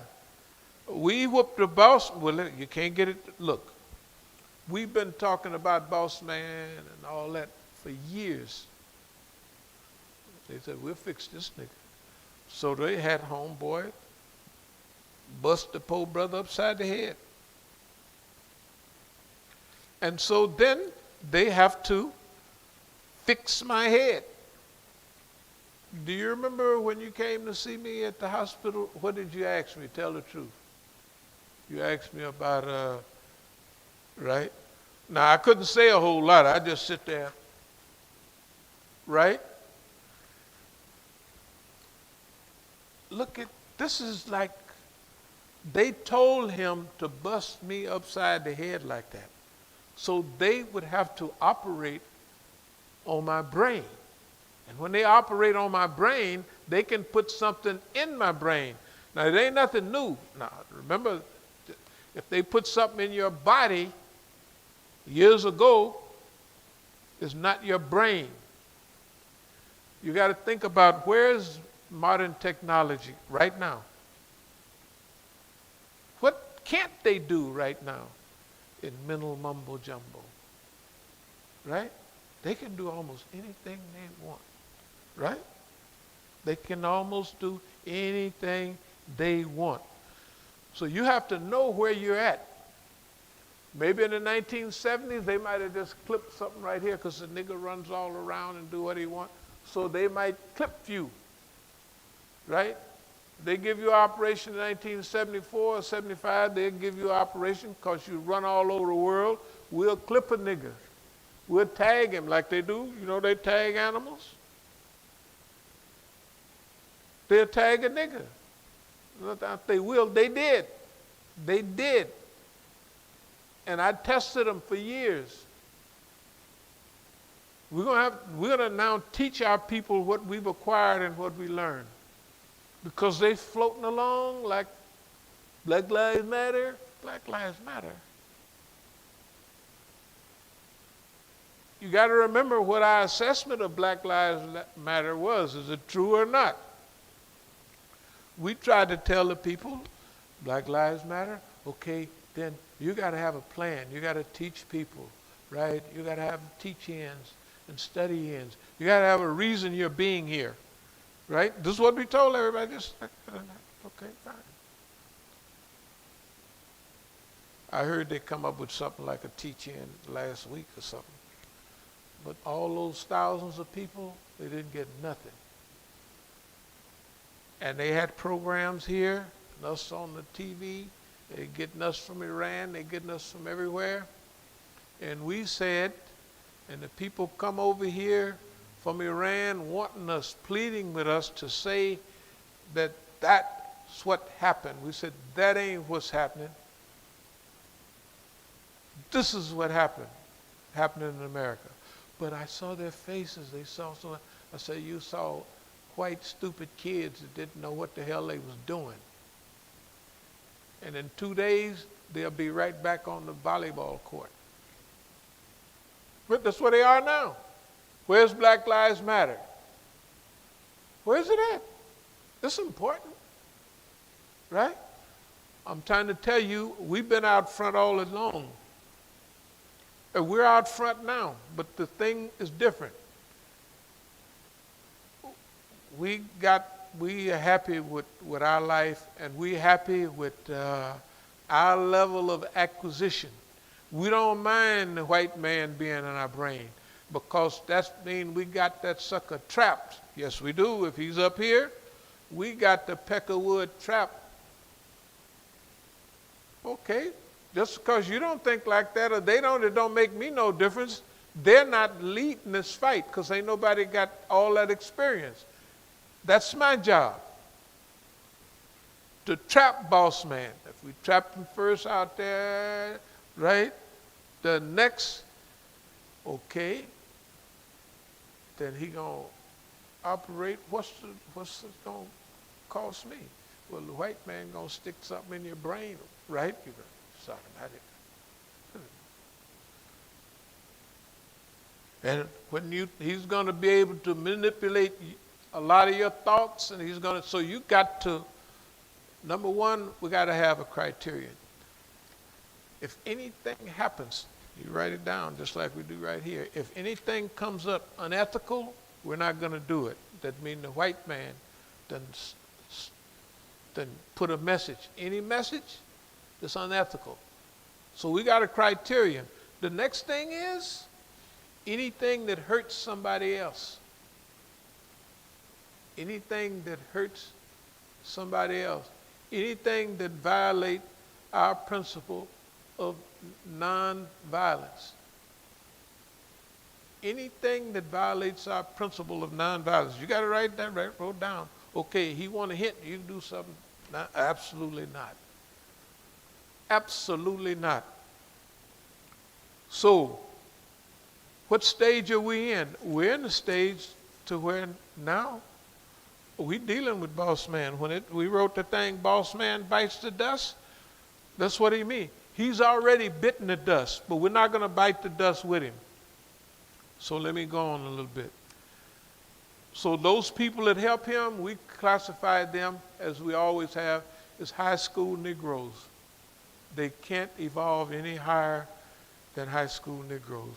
And what else goes along with it? They have a problem with themselves and reality. They have a problem with looking at other blacks as being able. Although they've been saturated with this, what we got talking about now, they still refuse to ride with the Negro. They refuse to say a nigger can do it. That's all right. That's all right. It's no problem. That's their problem, but it's not our problem.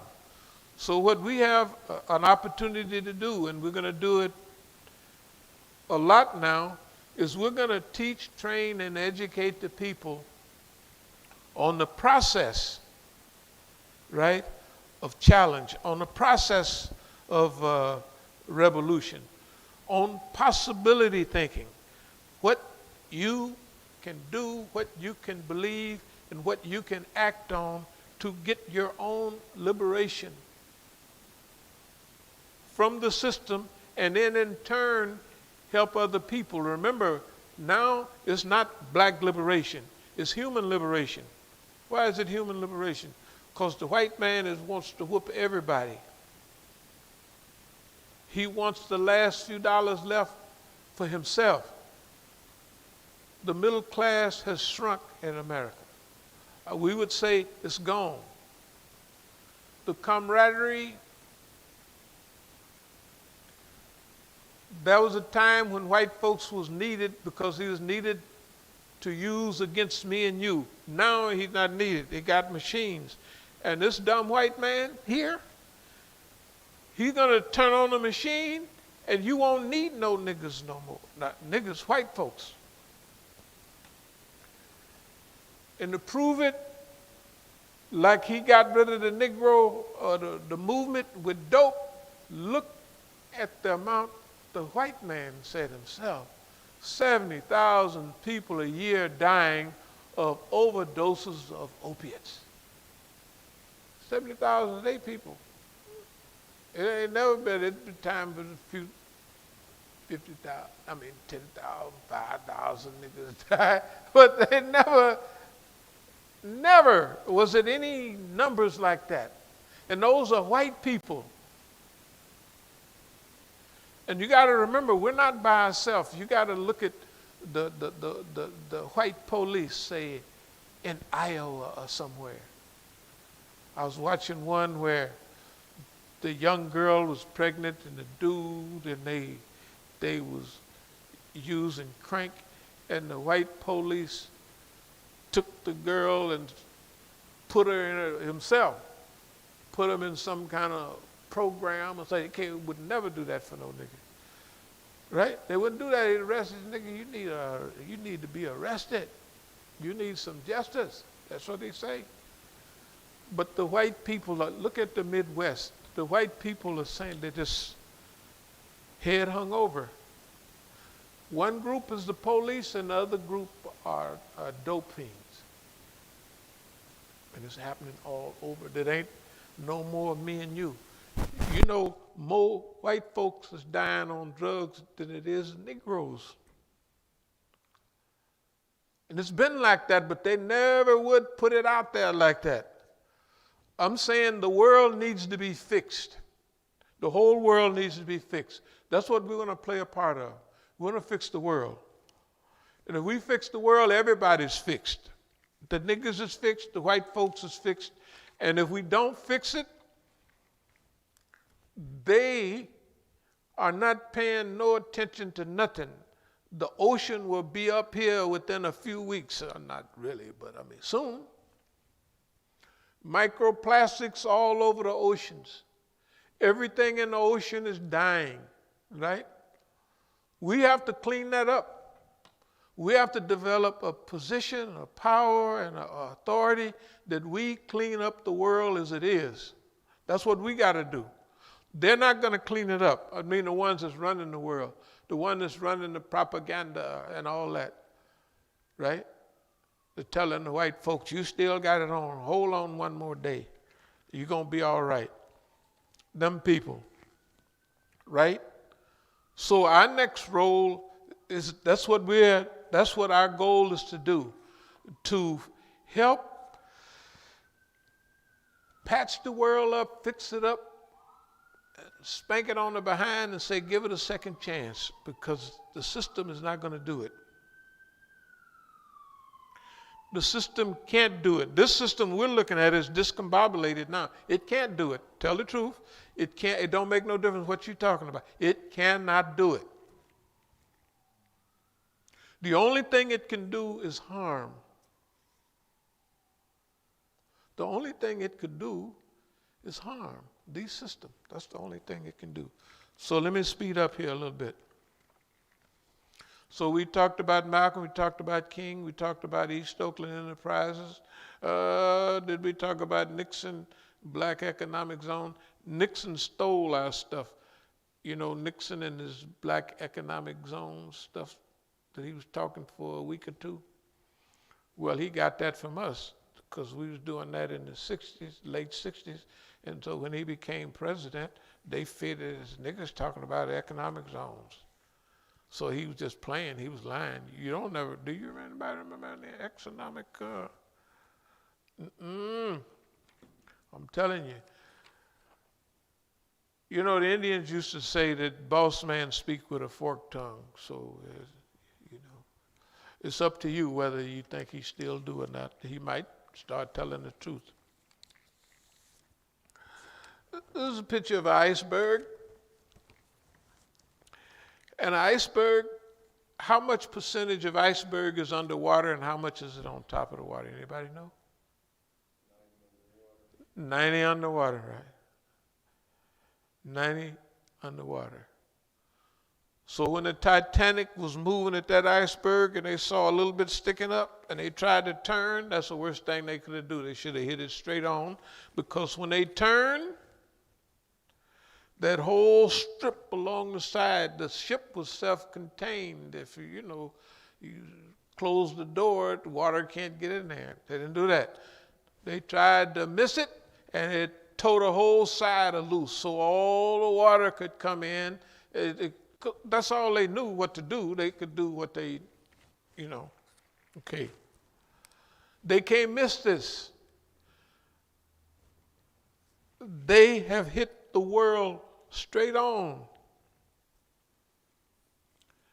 How does the world feel about them? The Chinese, the Russians, Iranians, all them people.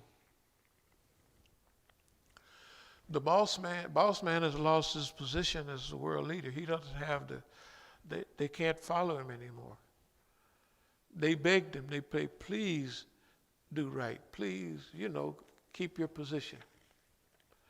You listen to Kishore Mahbubani now. You said that was last year. He said, boss man, and blew it. I listen to them people all the time, all the big, Sometimes they say some things they're not telling, and sometimes they tell you the truth about this is the way the world is. The best that they can, put together. You listen to all the best people at their highest levels of learning now and see What's the difference between what they say and what we say? So boxing with Boss Man, decades of dealing with him, you begin to get a feel for the system.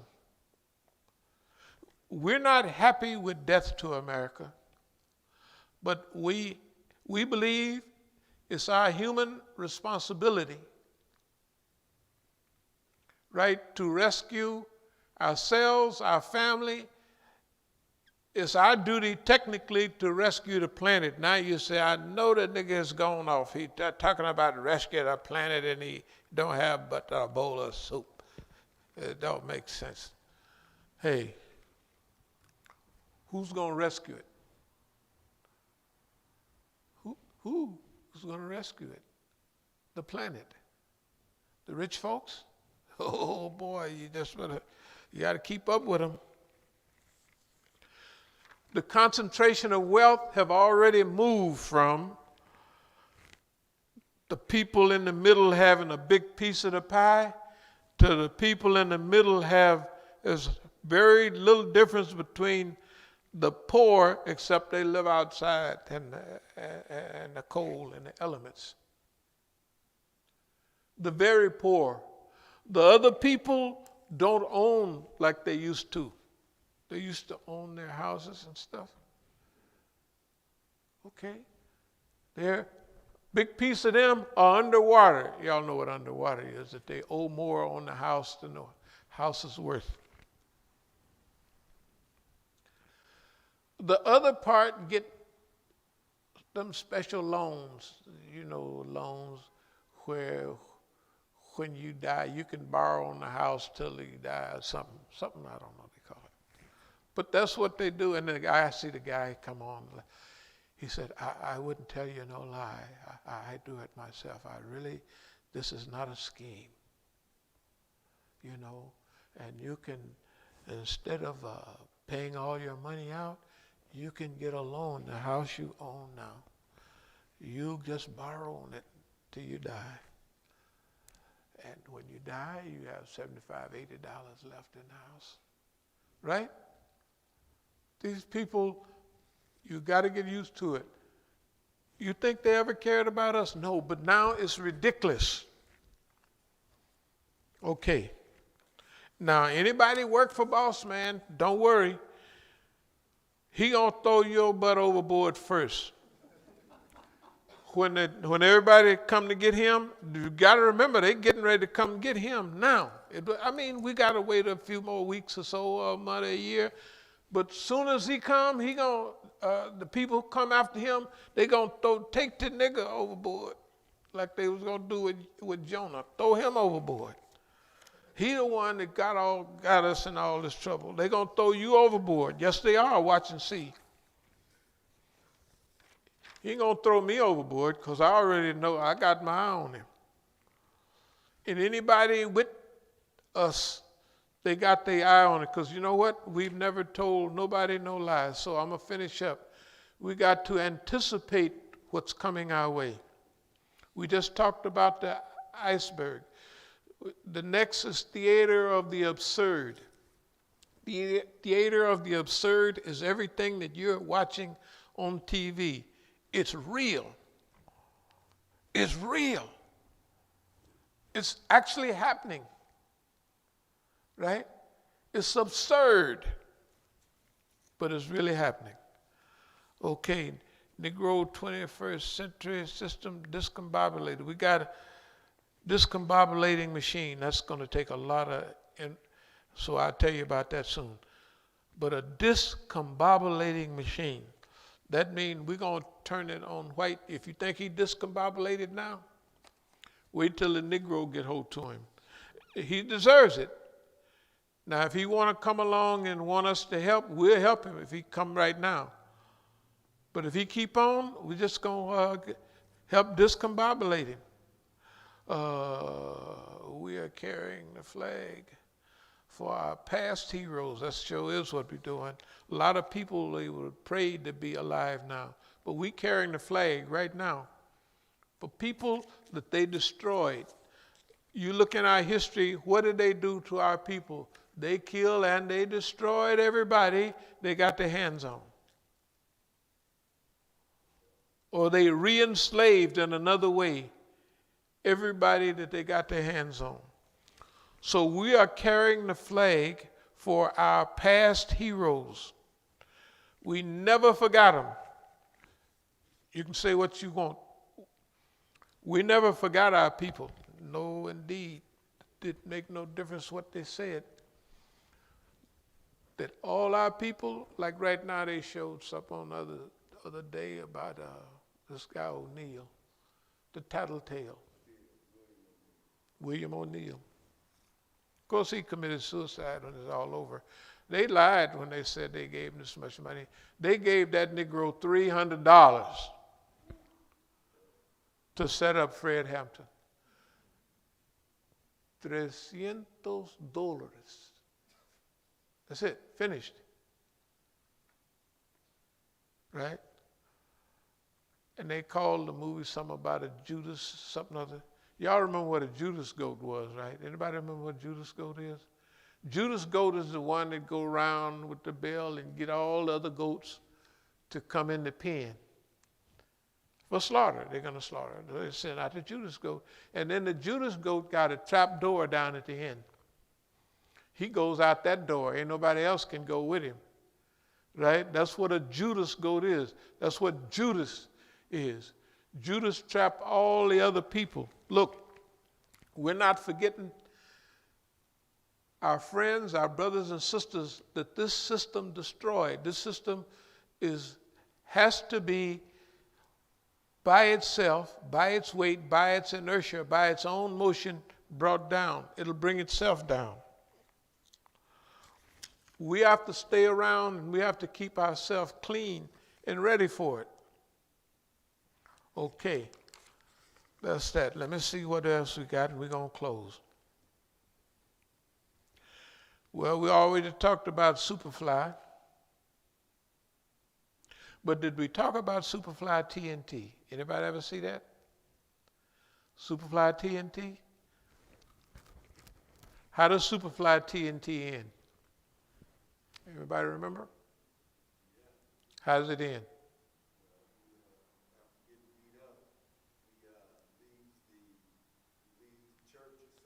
Right.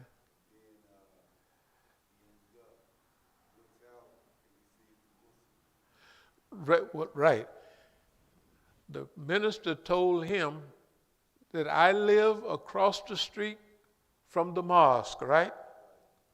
So what is the thing that you hear when Superfly is half blind and he's stumbling around? He hears the adhan. You remember that? That's the way the movie ends. Superfly is called by the adhan. Here's what the white man did. During that period, he thought Superfly, we tricked him with Superfly so good, we're going to do this. They made a mistake. They showed all the people, remember some of the scenes in Nigeria, it must be a big Eid or something. Now all that time, we didn't pray like that. We prayed Nation of Islam stuff. Well, we don't want to call it. So we prayed like that. Anyway, so remember all of those people, all their native costumes, they're praying. I was in the penitentiary when I saw that. And I was so feared. And everybody saw this and said, what are they doing? I said, that's the Salat, man. That's the real Salat, right? And you saw it on, so they said, we made a mistake. They went back and wound up again. And they come up, except this picture went right to Oakland, and they got all the Negroes from Oakland. What was the name of that picture? The Mac. Who was the Mac? All of my friends. The Ward brothers and all of them. And all of my friends, when I left the country, everybody was talking about me. Big Hank is in Africa. Big Hank is doing, and that's all they heard. Big Hank this, Big Hank that. So they wanted to give them popularity. My Negro friends, they didn't know what was happening about it. So they made the movie The Mac. And they put all of my friends in it. so everybody in Oakland would stop talking about me and start talking about them. To this day, they don't know why the white man did it. They don't know. I know why they did it. Anybody that's thinking know why he did it. They had a white man in Iran several years ago. He asked me point blank, what about Superfly and the Mac? I said, that's Professor Peckerwood there. He knows what he's asking and he knows who he's asking. Right? I'm telling you. The most subtle things we have to be aware of. In those days, boss man could do anything to mislead us. Boss man's days are numbered. Boss man days are numbered. Now, during this period too, we're going to have some activity, and don't worry about where the money's coming from, but we're going to make more of our own films. I mean, this is coming up right now. And you may ask, where's all that type of special information going to come? It's going to come from us.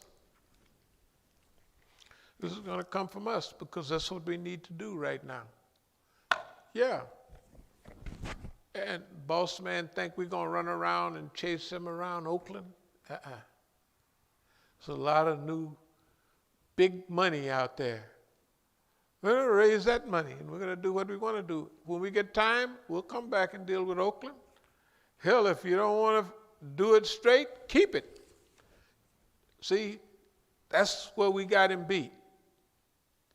He thought he would get all our property and get us wound up in, like a fish, to get nibble a little bit of his own stuff, do stuff that is totally unbelievable, and get us hooked up in running around after him. But have you noticed, think about over the years, have you seen us use any wasted time on Oakland? They broke every law in the book in Oakland. It's all on the surface. But have you seen us chasing it around? They sold property that belonged to us. Of course we'll get it back, but it ain't no big deal. That's tertiary or secondary. This what we're talking about now is first stage. We just think a lot that, hey man, anything could have happened to us, that Allah kept us alive for all of this time and for all of this period. And we're thankful for it. I don't know what other niggas be. We're thankful for it. We're happy about it. And guess what? Allah is so nice that Allah just said, nigga, you can't lose. Well, Allah don't say, nigga, you can't lose. We say that. We can't lose. We can't lose. Boss man, when we wrote that thing, Boss Man Bites the Dust, ask yourself, has Boss Man bit the dust? Just ask yourself a question. Has he or has he not? Boss man bit the dust. Now, the world needs hidayah. Unbiased hidayah. Not Jesse Jackson hidayah, where he needs some money. Not Negro hidayah, goodness gracious life. But hidayah from Quran and the Sunnah. Ihdina sirat al-mustaqim. Guide us on into the straight way. Right? During the next few weeks or so, we're going to be doing programs related to this, which we call guidance, which we feel that are the appropriate steps to take during our time. And we're going to be doing as much as we can to incorporate all the good. You have to remember, our points and our goal is to do good, to do right, and to do just. We're not trying to pay the white man back or anything like that. Why? Because that's not befitting Islam. Islam, right, is packed with forgiveness, right? So if we ask Allah, oh, forgive us, that means we'd have been the biggest fool in town. And you got to remember, when you look at America, America is really multiracial, multicultural now. You know, when we grew up, it was a few mixed race children. Go look around now. I don't know the percentage, but remember how rare a yellow girl used to be? They ain't rare no more. You can't go around them. They're everywhere, right? What have you seen the least in your recent life? A tar baby. When time you seen the nigga that was blue? Remember, y'all may not remember, but it was a time when we had somebody in our neighborhood always named Blue. The nigga was so black he was blue. How many blue niggas you know? We're all like in here. We call ourselves colored. We're colored now. We are, right? Look, and the white folks haven't done nothing to deserve all of this stuff they're getting. So we have to help them. We have to prepare a way so they accept our help. If they do, great. If they don't, we'll keep rolling. You know what I mean? But I believe that's what Allah prepared us for. Prepared us for all of this so we could help the world or help the people fix His world that He gave to us. Nice, functional, breathing, living planet. Are there any questions or comments about anything? Yeah, brother said, I guess the brother was cracking a joke. He said, I'd like to meet the boss man. The boss man? Yeah, the boss man. That's what the brother said. Well, yeah, okay. It's a figure. Boss man is,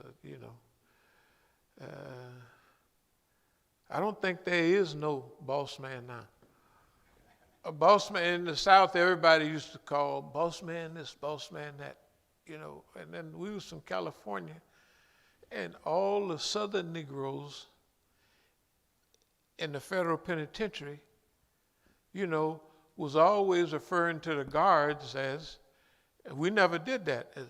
Boss man, let me get a drink of water. Boss man, can I get a few extra such and such? And the white man was sure, go ahead. Because the nigger was showing him some type of, first he was calling him boss man. Yes. You have all the authority. But you have so much authority. Up on McNeil Island, they used to, Washington apples. When I got there, I was shocked. Boy, they had all them apples. They used to, you go in the dining room, this time of year, it would be full of crates of apples that they picked and brought in. Delicious apples. Because McNeil Island, it had them Washington apples. So if you needed a few extra you wanted to put in your bag, boss man, and I used to watch, they was talking about boss man,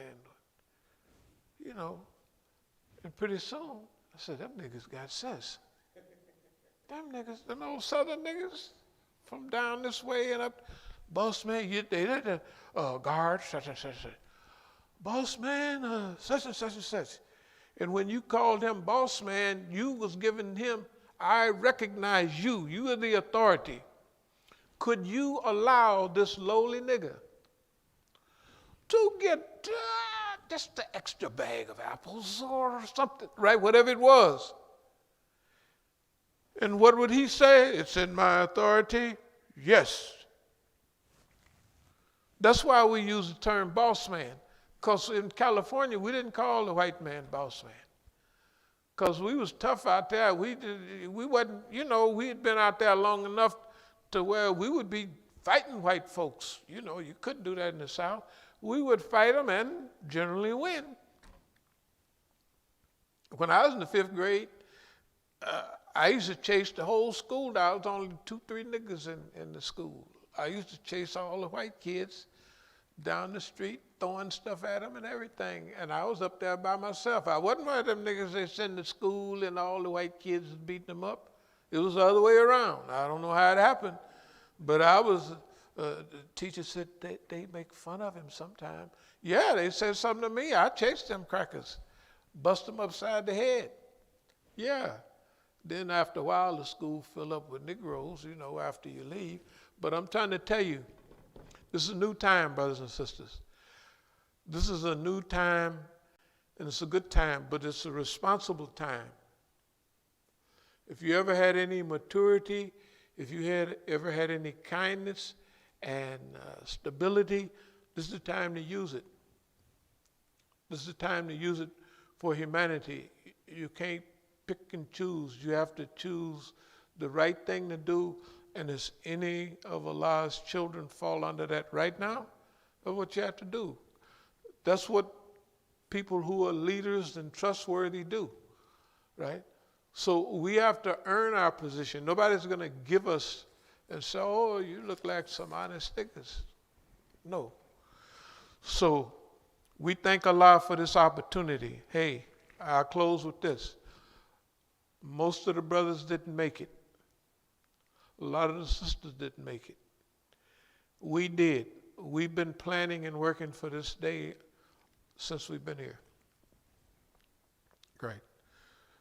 That's what we've been working on and planning for, and you can all probably remember statements. Ever since we've been here, we had a mission that we wanted to fulfill, and now it's clarifying. And we're going to do the best we can. We're not going to misuse the opportunity that Allah give us. So if there's no more questions or comments, that's it. Thank y'all all very much. As-salamu alaykum wa rahmatullahi wa barakatuh. Alhamdulillah.